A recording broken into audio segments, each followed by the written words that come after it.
2 മാസവും പിന്നിട്ട് യാതൊരു ലക്ഷ്യവും കാണാത്ത ആശാവർക്കർമാരുടെ സമരം തുടരുകയാണ്. ഇന്നലെ സെക്രട്ടേറിയറ്റിന് മുന്നിൽ തെരുവോരത്ത് കണി ഒരുക്കി ആശാവർക്കർമാർ വിഷുക്കണി കാണുകയും ചെയ്തു. കൂടെ നിന്നിരുന്നവരും സമരത്തിന് ആദ്യം പിന്തുണ കൊടുത്തവരുമൊക്കെ കൈയൊഴിഞ്ഞ അവസ്ഥയിലാണ് ആ സമരം ഇപ്പോൾ മുന്നോട്ട് നീങ്ങുന്നത്. ആശാ തൊഴിലാളികൾ എന്ന് പറയുന്നവർക്കും ആദ്യം ഉണ്ടായിരുന്ന വീര്യമൊക്കെ കെട്ടടങ്ങിയ മട്ടാണ്. മുഖ്യമന്ത്രി പിണറായി വിജയനെതിരെ നേരത്തെ നടത്തിയ പോലെ രൂക്ഷമായ ചീത്തവിളിയൊന്നും ഇപ്പോഴില്ല. ആരോഗ്യമന്ത്രി വീണ ജോർജിനെ കുറിച്ചും മോശമായി ഇപ്പോൾ ആരും ഒന്നും പറയുന്നില്ല. ഇപ്പോൾ എങ്ങനെയെങ്കിലും ഇത് തീർത്ത് വീട്ടിൽ പോകണം എന്ന രീതിയിലാണ് കാര്യങ്ങൾ നീങ്ങുന്നത്. ഇനിയും സംസ്ഥാന സർക്കാരിൽ നിന്ന് എന്തെങ്കിലും കിട്ടുമെന്ന് കരുതി ഈ പ്രഹസനം തുടരുന്നത് കൊണ്ട് യാതൊരു കാര്യവുമില്ല. 10,000 രൂപയിൽ 8,200 രൂപയും നൽകുന്ന സംസ്ഥാന സർക്കാരിന് ഇതിൽ കൂടുതൽ നൽകാനും കഴിയില്ല. എന്തെങ്കിലും ആനുകൂല്യം ഇവർക്ക് അനുവദിച്ചു നൽകാൻ കഴിയുമായിരുന്നുവെങ്കിൽ അത് സർക്കാർ നേരത്തെ തന്നെ നൽകുമായിരുന്നു. തെരഞ്ഞെടുപ്പൊക്കെ വളരെ വൈകാതെ വരുന്ന ഈ സാഹചര്യത്തിൽ ഇത്തരം ഒരു പിടിവാശിക്ക് സർക്കാർ നിൽക്കുമായിരുന്നില്ല എന്നത് സാമാന്യ ബോധമുള്ള ആർക്കും മനസ്സിലാക്കാവുന്ന ഒരു കാര്യമാണ്. ഇപ്പോൾ എല്ലാ ആശാവർക്കർമാരിലും ഒരു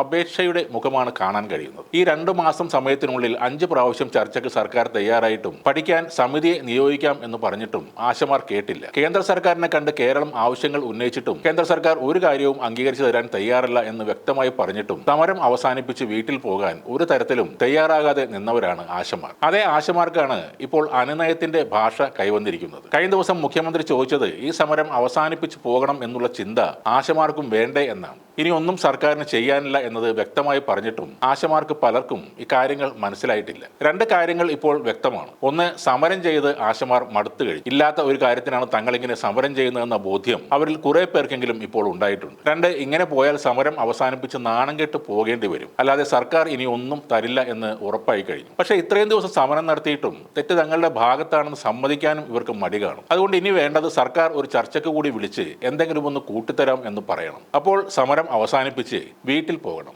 അത്രയേ ഉള്ളൂ കാര്യങ്ങൾ. പാവപ്പെട്ട ഈ ആശാവർക്കർമാർ ആരുടെയൊക്കെയോ താല്പര്യത്തിന് വഴങ്ങി ഈ സമരത്തിൽ പെട്ടുപോയതാണ് എന്ന് പറയാം. ആ യാഥാർത്ഥ്യം ഇപ്പോൾ അവരും മനസ്സിലാക്കുന്ന അവസ്ഥയിലേക്ക് എത്തി നിൽക്കുകയാണ്. എന്നാൽ ആശാവർക്കർമാരുടെ സമരം ഒരിഞ്ച് പോലും പിന്നോട്ടില്ലെന്ന് Kerala Asha health workers association നേതാക്കൾ പറയുന്നുണ്ട്. ഇതിനോടകം ഡിമാൻഡുകളിൽ പലതും ഞങ്ങൾ നേടിയെടുത്തുവെന്നും എന്നാൽ പ്രധാനമായും ഉന്നയിച്ച ആവശ്യങ്ങൾ സർക്കാർ അംഗീകരിക്കുന്നില്ലെന്നും സമരസമിതി നേതാവ് എസ് മിനി സമരപ്പന്തലിൽ നടത്തിയ വാർത്താ സമ്മേളനത്തിൽ പറയുകയുണ്ടായി. ആശമാർക്ക് ഒരു തുക മാറ്റിവെച്ച തദ്ദേശ സ്വയംഭരണ സ്ഥാപനങ്ങളുടെ പ്രതിനിധികളെ സമരവേദിയിൽ വിളിച്ച് ഏപ്രിൽ 21-ന് ആദരിക്കുമെന്നും മിനി പറയുന്നുണ്ട്. സമരം പൂർവാധികം ശക്തിയോടെ മുന്നോട്ട് കൊണ്ടുപോകാനാണ് തീരുമാനം. ഒരിഞ്ച് പിന്നോട്ടില്ല.